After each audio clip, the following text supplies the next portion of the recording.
नाज़रीन, अॼु लॉकडाउन के 37 ॾींहं ते सिंध के ॿियनि शहरनि जीअं लाड़काने शहर में भी कारोबार मुकम्मल तौर ते बंद है। जैसे सिंध के ॿियनि शहरनि जीअं ख़ासि करे कराची, हैदराबाद ऐं सखर में कुछ नरमी असांखे ज़रूर ॾिसण में आई है, पर उनके बावजूद भी लाड़काने शहर में समूरो जो कारोबार है वो मुकम्मल तौर ते बंद है। जै सबब जो वापारी जो तबको है वो इन वक्त सख्त परेशान है। जैसे उन सां गॾोगॾु छाकाणि त रमज़ान शरीफ शुरू थी चुको है, अॼु रमज़ान शरीफ जो चौथो रोज़ो है। जीअं ही रमज़ान शरीफ शुरू थियो है तो आम वापे जी जेके शयूं आहिनि उन्हनि जा अघ जेके आहिनि चोट चढ़ी विया आहिनि। पहिरीं रमज़ान खां वठी अॼु चौथी रमज़ान ताईं जेके आम वापे जा जेके शयूं आहिनि या जेके फ्रूट है, खाधे पीते जूं जेके शयूं सब्जी वग़ैरह उन्हनि में 25 खां 50% ताईं उहो इज़ाफ़ो थी वियो आहे। जंहिं करे जेके रोज़ाइत आहिनि जेके आम, छाकाणि हिकु त लॉकडाउन आहे, बेरोज़गारी आहे ऐं उन सां गॾोगॾु जेके रमज़ान शरीफ़ में जेके महांगाई वधी आहे उनजे करे जेको पोरे तबको ऐं आम जेके माण्हू आहिनि उहे सख़्तु परेशान आहिनि। ऐं उन सां गॾोगॾु रमज़ान शरीफ़ जीअं ई शुरू थियो आहे त गर्मीअ में पिणु सख़्तु वाध आई आहे ऐं हिन वक़्तु सख़्तु गर्मी आहे। लाड़काने में तक़रीबन 40 खां मथे सेंटीग्रेड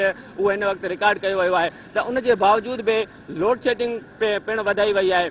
शहर जे मुख़्तलिफ़ इलाइक़नि में 8 खां 12 कलाक मुख़्तलिफ़ इलाइक़नि में लोड शेडिंग कई पई वञे, जंहिंजे करे रोज़ा जेके आहिनि उहे पिणु सख़्तु परेशानी जो शिकार थी विया आहिनि। तंहिं करे ज़रूरत इन ॻाल्हि जी आहे त रमज़ान शरीफ़ में जेके आम वाइपे जी शयूं जिन जा अघ चोट चढ़ी विया आहिनि, जिन जा अघ 25 खां 50% ताईं वधी चुका आहिनि, उन्हनि खे कंट्रोल कयो वञे ऐं उन सां गॾोगॾु बिजली जी जेका लोड शेडिंग आहे उनखे पिणु ख़तमु कयो वञे त जीअं लॉकडाउन जी सूरत हाल में जेके समूरा जेके शहरवासी हिन वक़्तु घरनि में वेठल आहिनि उहे वधीक परेशानियुनि खां बची सघनि।